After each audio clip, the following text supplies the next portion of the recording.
गरीब माँ का बंटवारा। उम्र के आखिरी पड़ाव में अनीता देवी बिल्कुल अकेली हो गई थी।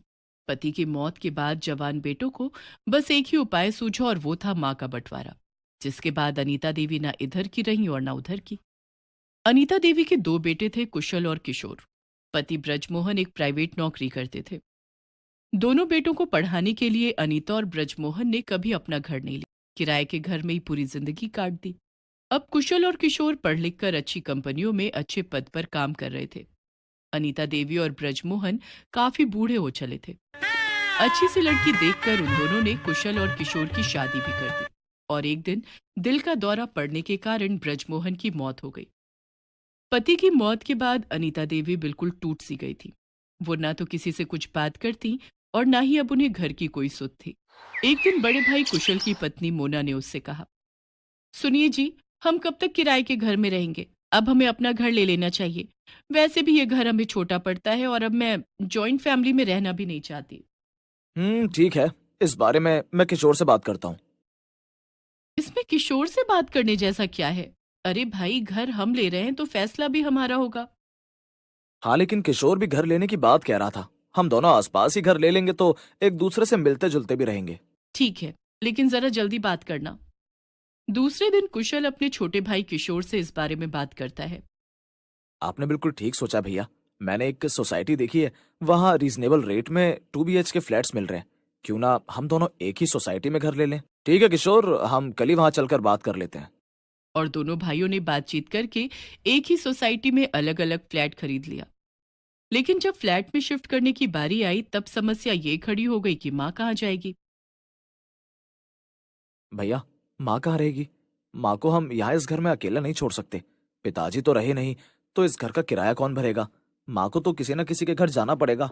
हाँ हाँ, माँ जी के दो बेटे हैं तो दोनों बेटों की जिम्मेदारी बनती है कि उन्हें अपने पास रखे। सिर्फ एक की जिम्मेदारी तो नहीं बनती। भाभी, मैंने ऐसा कब कहा? मैं तो ये पूछ रहा हूँ कि अब करना क्या है? तभी किशोर की पत्नी सोनिया बोलती है, करना क्या है, बंटवारा कर दो। क्या बंटवारा? लेकिन किसका? अरे माँ जी का, और किसका? मतलब तुम कहना क्या चाहती हो मोना? अरे माँ जी कुछ दिन हमारे घर रह लेंगी और कुछ दिन किशोर के घर। मैं एक उपाय बताती हूँ। अब हमारे फ्लैट्स तो बिल्कुल आमने सामने हैं, तो माँ जी के दिन का खाना कुशल भैया के घर पर खा लेंगी और रात का खाना हमारे घर पर। और माँ सोएगी कहाँ? एक रात आपके घर पर और एक रात मेरे घर पर। लेकिन माँ सुबह का नाश्ता कहाँ करेगी? ओफो किशोर, तुम भी ना बिल्कुल बच्चों वाली बातें करते हो। अरे इस उम्र में माँ कहाँ 3 वक्त का खाना पचा पाएंगी? उनके लिए तो 2 वक्त का खाना ही बहुत है। इस तरह से बेटों और बहुओं ने बूढ़ी माँ का बंटवारा कर दिया और उन्हें अपना फैसला भी सुना दिया। माँ, तुम अपना सामान बांध लो और आधा सामान मेरे घर में और आधा सामान किशोर के घर में रख देना। बेचारी अनीता देवी ने मन ही मन सोचा कि जिन बेटों को अच्छी शिक्षा देने के लिए उनके पति ने सारी जिंदगी अपना घर नहीं खरीदा, आज वही बेटे अपना घर खरीद कर उसमें उन्हें अतिथि बना रहे हैं। अनीता देवी ने कुछ नहीं कहा और अपना सामान पैक कर लिया। दोनों बेटे अपने अपने फ्लैट में शिफ्ट हो गए और अनीता देवी का आधा सामान बड़े बेटे कुशल के घर पर और आधा सामान छोटे बेटे किशोर के घर पर रख दिया गया। अनीता देवी को सुबह नाश्ता करने की आदत थी, लेकिन बेटों के घर में आने के बाद से उन्हें नाश्ता मिलना बंद हो गया। दोपहर का खाना वो बड़े बेटे कुशल के घर पर खाती और रात का खाना छोटे बेटे किशोर के घर। एक दिन अनीता देवी बड़े बेटे किशोर के घर पर थी और रात में सोने की बारी भी वहीं थी। तभी उनकी बड़ी बहू मोना उनके पास आकर बोली, माँ जी, आपको रोज रोज तो यहाँ सोना नहीं होता है, इसलिए आप अपना ज्यादा सामान मत फैलाना। वो क्या है ना कि आपका सामान फैल जाएगा तो घर में जगह कम पड़ जाएगी। बहू, मैं ज्यादा सामान नहीं फैलाऊंगी। जरा तेरे पिताजी की तस्वीर इस दीवार पर टांग दे। माँ जी, इसकी क्या जरूरत है? आपको परमानेंट तो यहाँ रहना नहीं है। आप ये तस्वीर अपने झोले में रखिए। जब जब पिताजी की याद आए आप तस्वीर निकाल कर देख लेना। बेचारी अनीता देवी जब बड़े बेटे के घर जाती तब अपने पति की तस्वीर साथ लेकर जाती, और जब छोटे बेटे के घर जाती तब भी अपने पति की तस्वीर साथ लेकर जाती। उनकी हालत उस मुसाफिर की तरह हो गई थी जिसकी कोई मंजिल नहीं थी। एक दिन अनीता देवी रात का खाना खाने के लिए छोटे बेटे किशोर के घर गईं। तब उन्होंने छोटी बहू सोनिया को किशोर से कहते हुए सुना, किशोर, अपनी माँ से कह दो ना, आज रात का खाना भी भैया के घर ही खा लें। आज हम दोनों को मिश्रा भाई साहब के घर पार्टी में जाना है। सोनिया, माँ को ऐसे कहना अच्छा नहीं लगेगा ना? तो मैं क्या करूं? सिर्फ तुम्हारी माँ के लिए खाना बनाऊं? अगर ऐसा है तो माँ से कह दो अपने लिए खाना खुद बना ले। मैं माँ के लिए बाहर से खाना ऑर्डर कर देता हूँ। हाँ, सारे पैसे अपनी माँ के पीछे फूंक दो। मैंने परसों कहा था कि बाहर खाने पर चलते हैं, तब तो तुम्हें फिजूल खर्च लग रहा था। तुम अगर अपने भैया से नहीं बोल सकते हो तो मैं बोल देती हूँ। और सोनिया गुस्से में तमतमाती हुई कुशल के घर जाती है। दरवाजे पर ही अनीता देवी खड़ी थी, लेकिन सोनिया तो गुस्से में थी। उसने अनीता देवी को देखा भी नहीं। कुशल के घर जाकर सोनिया कुशल से बोली, भैया, माँ जी का आज रात का खाना भी आप लोग बना लीजिए। मैं और किशोर बाहर जा रहे हैं। अरे ऐसे कैसे खाना बना ले?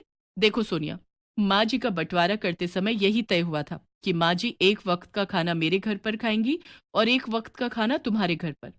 अब माँ जी ने आज दिन का खाना हमारे घर पर खाया है, तो रात का खाना तुम लोग खिलाओ उन्हें। और अगर बाहर जा रहे हो तो माँ जी को भी साथ ले जाओ।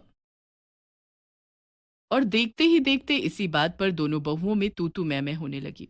झगड़ा बढ़ता हुआ देखकर अनीता देवी ने दोनों से कहा, बहू, तुम लोग आपस में मत झगड़ो। मैं आज रात खाना नहीं खाऊंगी। मुझे भूख नहीं है। मैं तो किशोर के घर पर सोने जा रही हूँ। अनीता देवी की बात सुनकर दोनों बहुओं का झगड़ा बंद हो गया। अनीता देवी की आज किशोर के घर पर सोने की बारी थी, इसलिए वो किशोर के घर आकर सो गई।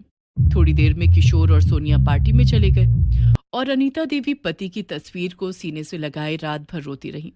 अब ऐसा आए दिन होने लगा। कभी कुशल और मोना को पार्टी में जाना होता था तो कभी किशोर और सोनिया को। इस चक्कर में अनीता देवी को कई बार भूखा रहना पड़ता और लगातार भूखे रहने के कारण अनीता देवी की तबीयत खराब रहने लगी। वो बेहद कमजोर हो गई और एक दिन अनीता देवी को तेज बुखार आ गया। उस दिन अनीता देवी बड़े बेटे कुशल के घर पर थी। मोना, मैं माँ को डॉक्टर के पास लेकर जा रहा हूँ, माँ की तबीयत खराब है। लेकिन आप माँ जी को डॉक्टर के पास लेकर क्यों जा रहे हैं? किशोर भी तो लेकर जा सकते हैं ना। अरे मोना, माँ का आज का दिन का खाना हमारे यहाँ है और माँ खाना खाने के बाद ही दवाई खाएगी ना, इसलिए मैं माँ को डॉक्टर के पास लेकर जा रहा हूँ। ये सुनकर मोना मुंह बना लेती है, लेकिन कुछ बोल नहीं पाती है। खैर, कुशल माँ को डॉक्टर के पास से दवाई दिलाकर ले आता है। अनीता देवी दवाई खाकर सो जाती हैं और उन्हें नींद आ जाती है और शाम होने पर उनकी नींद नहीं खुलती। कुशल, अपनी माँ को जगाओ ना, वो तो सोई जा रही हैं। उन्हें किशोर के घर भी तो जाना है। उनका रात का खाना वहीं बना होगा ना। मोना, माँ की तबीयत ठीक नहीं है, उन्हें आराम करने दो।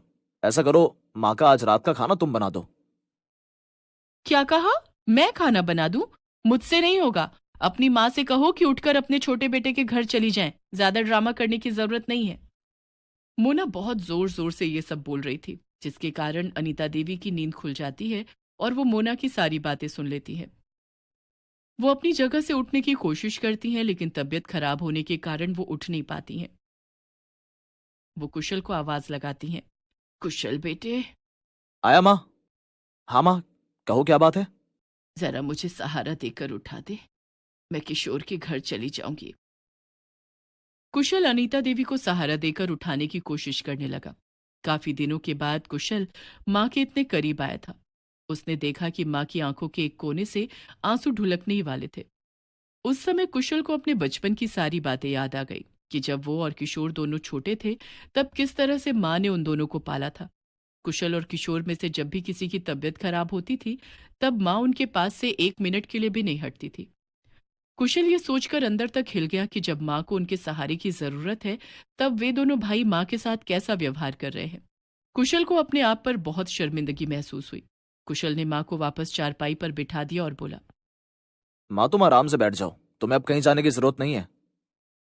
तभी वहां मोना आ गई। क्या हुआ? माँ जी को आपने अभी तक उठाया नहीं? कुशल जरा सख्त लहजे में मोना से कहता है। नहीं उठाया क्योंकि माँ को आराम की जरूरत है। माँ की हालत ऐसी नहीं है कि उन्हें बार बार यहाँ वहां किया जाए। और मोना, ये मेरी माँ है, कोई सामान नहीं। माँ अब कहीं नहीं जाएगी, माँ यहीं रहेगी मेरे पास। माँ ने हम दोनों भाइयों का बहुत ख्याल रखा है और अब हमारी बारी है कि हम उनका ख्याल रखें। बड़ा बेटा होने के नाते मेरा ये फर्ज है कि मैं माँ का ख्याल रखूं। माँ अब इसी घर में रहेगी। जाओ जाकर माँ के लिए खाना बना दो, और अगर माँ के यहाँ रहने से तुम्हें कोई एतराज है तो तुम इस घर से जा सकती हो। कुशल की बात सुनकर मोना कुछ नहीं कहती है और चुपचाप रसोई घर में जाकर खाना बनाने लगती है।